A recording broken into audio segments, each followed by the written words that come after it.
The movie opens on June 5, 1944 during World War II, as a squad of American soldiers prepares to dismantle the German occupation of France. Their current mission is to destroy a Nazi-controlled radio tower atop a church in a small French village so that the US Air Force can provide support to ground troops arriving on the beaches on D-Day. Among the soldiers, we meet our protagonist, Ed Boyce, a new recruit who has only been in the army for 3 months. He doesn't have much experience and is often mocked by his fellow soldiers, who say he can't even handle a weapon properly, but Boyce doesn't pay them much attention and remains fully focused on the mission. Shortly after, just as they near their target, their aircraft comes under heavy fire from the Germans. The aircraft manages to dodge some of the attacks, but more explosions erupt along their path, which causes the deaths of several members. Soon, a red light turns on, after which the soldiers leap from the plane using their parachutes, but even then, most end up losing their lives in the explosion. Amid the chaos, Boyce manages to survive by landing in a river, and he soon reunites with his senior, Corporal Ford.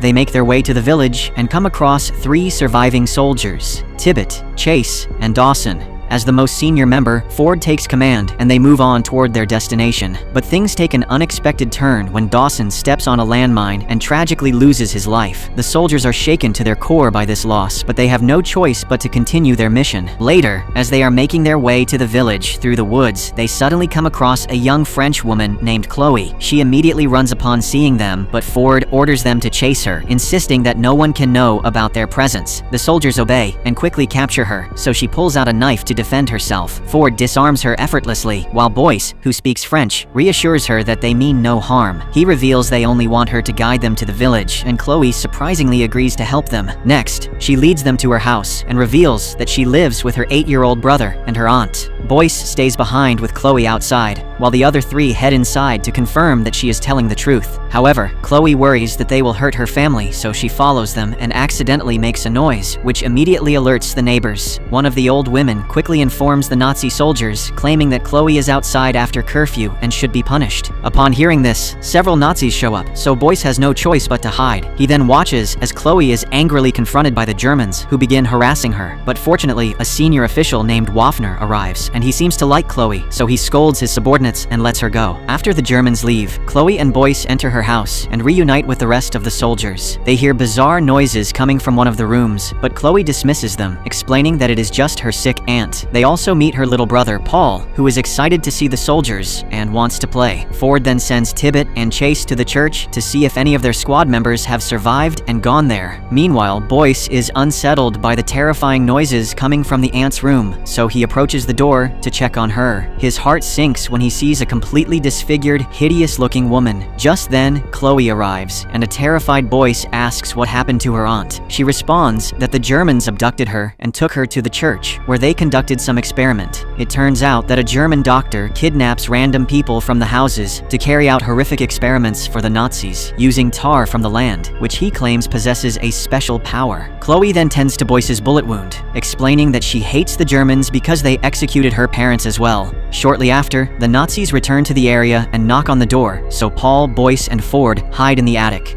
Chloe opens the door to find Waffner, and she reluctantly lets him in. After a brief conversation, he attempts to get intimate with her, as they apparently have a deal that she would sleep with him in exchange for protection. Chloe tries to refuse, saying she doesn't want to do it tonight, but he continues to pressure her, which is noticed by Boyce and Ford from upstairs. When she continues to resist, Waffner threatens to take her brother to the church, just like her aunt. The poor woman reluctantly agrees to sleep with him, after which Waffner forcefully tries to be intimate with her. Upstairs, Boyce is enraged by all of this and wants to intervene, but Ford stops him, saying it would only get them into more trouble and jeopardize the mission. Regardless, Boyce refuses to stay idle and heads downstairs, pointing a gun at Waffner's head. Ford also rushes to help his comrade, and he ends up brutally beating up Waffner. They then subdue him and leave him tied up in the attic, where Ford decides to torture him for information. Next, Ford orders Boyce to go to the church to scout the area, which the latter agrees to and leaves. Boyce soon reaches the entrance of the church, where he's shocked to see Germans burning disfigured villagers alive with a flamethrower. This horrifies him, and then all of a sudden, a German shepherd dog appears out of nowhere and attacks him. This alerts the Nazis, leaving Boyce in a helpless and cornered situation. again. Fortunately, he spots a passing truck and immediately jumps inside, but his soul nearly leaves his body when he realizes the truck is full of dead bodies. Next, the truck heads inside the church, and with it, Boyce also manages to sneak inside. He gets off the truck and is shocked to discover an underground facility. He comes across some creepy cells, and upon looking through a hole, he is horrified to see a terrifying creature on the other side. A stunned Boyce continues walking and comes across a sinister laboratory where he finds a large tar pit, above which several people are trapped in bags. He then comes across a room where he finds a syringe containing a red substance and keeps it for himself. Moments later, Boyce hears a woman crying for help in the distance, but when he rushes to her, he's horrified to realize that she's still alive despite having only her head. He then comes across his fellow American soldier, Rosenfeld,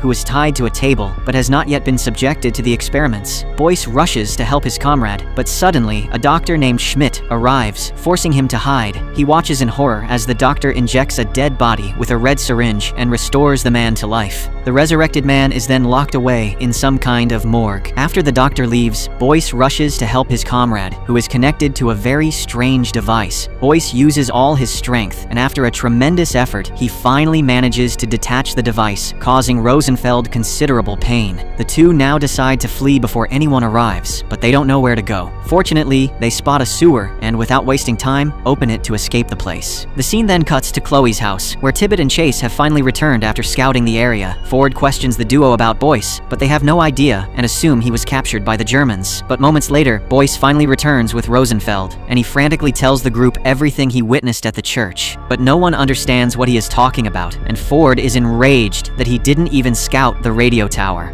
To verify his claim, Boyce shows the syringe with the red substance that he found in the lab. This intrigues Ford, and he begins to interrogate Waffner about what the substance is and what experiments they are conducting. However, the German obviously refuses to disclose anything and simply says that the people of the town finally had a purpose, as their bodies will serve to create something much bigger. This enrages Chloe, who immediately stabs him with a knife in revenge for her parents and aunt. She tries to hurt him further, but the soldiers calm her down and send her downstairs. Next, Ford hangs Waffner and brutally tortures him for information, but it's useless. Boyce can't handle the excessive violence and tries to stop Ford, only to get punched in the face. The two get into a heated argument, and Boyce insists he doesn't want to kill anyone, while Ford coldly reminds him that as soldiers, they must be willing to make difficult decisions. After enduring relentless beatings, Waffner finally gives up some information, revealing that there are 40 men stationed in the tower. With this knowledge, Ford gathers his squad and prepares them to head for the battle. He orders Chase to get Waffner ready for transport, since they plan to use him as a distraction when launching their attack. Chase complies and heads to the attic, where he finds Waffner unconscious. He nudges him and even calls out several times, but there's no response. He thinks the German is dead and lets his guard down, so Waffner takes this opportunity to suddenly knock him down and fire multiple shots. Upon hearing the gunshots, the others rush to the attic and manage to restrain Waffner, but it's already too late, as Chase is gravely wounded and soon succumbs to his injuries. This devastates everyone, especially Boyce, who then makes a desperate choice. He pulls out the syringe filled with the mysterious red serum and injects it into Chase, hoping to bring him back. Moments later, the serum takes effect, and Chase suddenly jolts awake, leaving the entire group stunned in disbelief. When asked how he's feeling, Chase insists he's fine, but admits to an overwhelming thirst, so the others hand him water. Moments later, he grows feverishly hot, and his body begins to twist and mutate in horrifying ways, which scares everyone. His bones crack and snap as he gradually transforms into a gruesome, zombie-like creature. The group begins to panic and demands answers from Waffner, so he just says that a 1,000-year Reich requires 1,000-year soldiers. In a shocking twist, it is revealed that the serum resurrects the dead as monstrous super soldiers, which the Nazis intend to use to secure victory in the war. Moments later, Chase suddenly becomes extremely aggressive and begins attacking Boyce, yelling and demanding to know what he did to him. The others try desperately to stop him, but he lashes out at them as well, forcing Ford to shoot him multiple times. However, the gunshot doesn't affect Chase, and he begins to grow even more violent. In the end, Boyce knocks him to the ground and repeatedly smashes him with his rifle until the zombie is finally eliminated. Unfortunately, all this chaos allows Waffner to escape, and along the way, he encounters Paul, taking him hostage as well. By the time the others realize what has happened, it is already too late, as Waffner is outside and has alerted the Nazis. The American soldiers soon arrive, and an intense gunfight erupts between the two sides. Many Germans lose their lives, and Waffner is badly wounded, with half of his face destroyed. Regardless, he manages to escape with Paul with the help of surviving Nazi soldiers. Upon seeing this, Chloe begins to panic and begs the soldiers to help her brother, but Ford insists that they must move immediately to destroy the tower, as the Germans now know of their plan. Boyce, however, argues that they must first rescue Paul, who is in danger because of them.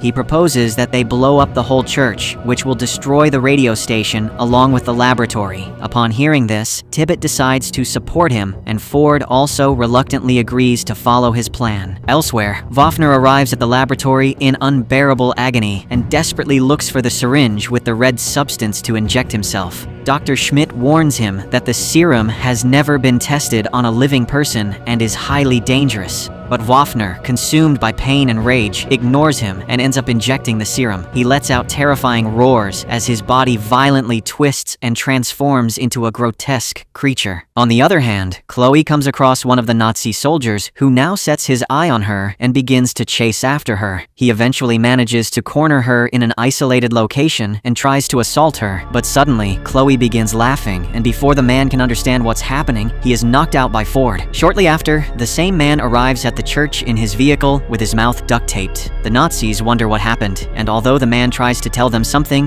he is unsuccessful. The Germans then remove the tape from his mouth, but this turns out to be a huge mistake, as he has a grenade in his mouth and several explosives strapped nearby. The device immediately detonates, killing a large number of Germans. More Nazis arrive to secure the checkpoint, but Rosenfeld and Tibbett strike fiercely and manage to kill them as well. Meanwhile, Chloe, Ford, and Boyce use the distraction to sneak through the sewer. Once they successfully get inside, Chloe separates from the men to search for her brother. She points a gun at a Nazi soldier and demands that he take her to Paul. The frightened man complies and leads her to a room, but it turns out to be a room filled with zombies, which horrifies her. The soldier is about to shoot her, but fortunately, Boyce arrives just in time and kills him. Later, Chloe and Boyce finally manage to find Paul strapped to a bed in the lab and rescue him. Boyce tells the two to run away as he still has some unfinished business. The two agree and try to leave through the sewer, but they're soon confronted by a monstrous zombie. Chloe thus urges her brother to run while she stays behind to fight the creature. She shoots the zombie 3 times, but it still doesn't die and lunges at her. The panicked woman runs away from there, and miraculously, she discovers a flamethrower, which she uses to finally destroy the monster. Chloe soon reunites with Boyce and Rosenfeld, who have rescued Paul and are fighting with the Nazi soldiers. Meanwhile, Ford reaches the radio tower, where he has finally installed the bomb along with the timer. But when he turns around, he is shocked to come across Waffner, who has turned into a hideous creature. The Nazi has transformed into a superpowered monster who destroys the bomb and begins brutally beating up Ford. Meanwhile, Boyce encounters Dr. Schmidt, who tries to shoot him in the head. Boyce dodges the gunfire, after which the two get into an intense fight. In the end, Boyce gains the upper hand and kills the doctor by stabbing him with his own scalpel. Elsewhere, Waffner has brought Ford to the lab, where he hangs him by a hook and begins torturing him in revenge for his previous treatment. Moments later, Boyce enters the room and starts shooting the monstrous Waffner multiple times, but it has no effect. The two engage in a fight, during which Ford manages to free himself and inject himself with the serum, transforming into a super soldier. As Waffner is about to finish Boyce, Ford intervenes, and the two engage in an intense fight. Ford realizes he can't defeat Waffner by force alone, so he rolls a tank of oxygen next to him. Before Waffner can understand what's happening, Boyce shoots the tank, causing a massive explosion that sends the Nazi flying straight into a tar pit. The soldiers take advantage of the chaos to retreat, but Ford suddenly shocks Boyce by pushing him away and locking himself inside the lab. Seeing this, a worried Boyce begs him to open the gate, but Ford refuses and orders Boyce to leave him behind and set the bomb on the radio tower